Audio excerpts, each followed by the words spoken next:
question 5 for RPGaDAY 2016 is, what story does your group tell about your character? Now, I asked for a bit of feedback for this on my Facebook and my various other social networks, since I game with a lot of groups of different people rather than sort of one set group over a long period of time.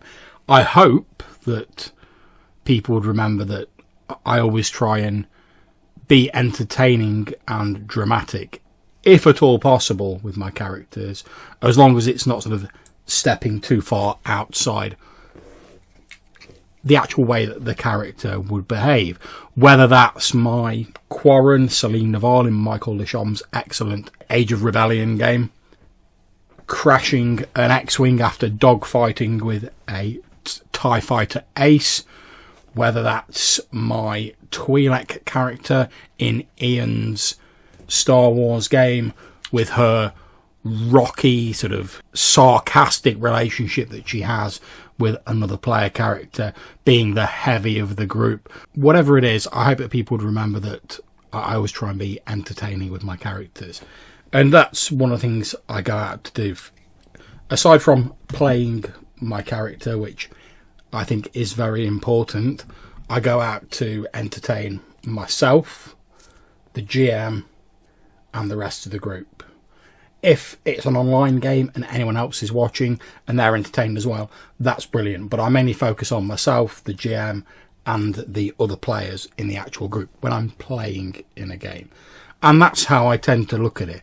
I first and foremost, I do think, would my character actually do this? But then second, I always think, is it going to be entertaining? Is it going to add to the game in some way? And I always try and keep half a sort of eye on that, because I think it's very important that you remember that you are there running a game to entertain all the various people involved in it. And I think it's as much a part of the player's responsibility as the GM's to do so.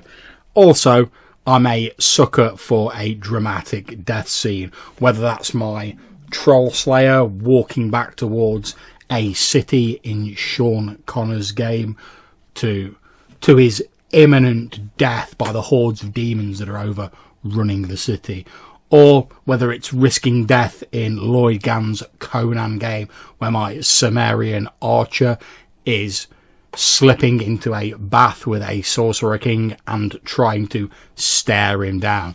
Whatever it is, I always try and keep it entertaining and dramatic, especially if we're playing a sort of high fantasy game or a sort of pulp style game. So I hope that's answered the question of what story does my group tell about my characters. I'd hope they'd say that I entertain people, I'm dramatic, and that my characters are fun overall. And that's what I'd hope people remember from my characters, even if they don't remember anything else. So I'll see you in the next question tomorrow. Take care.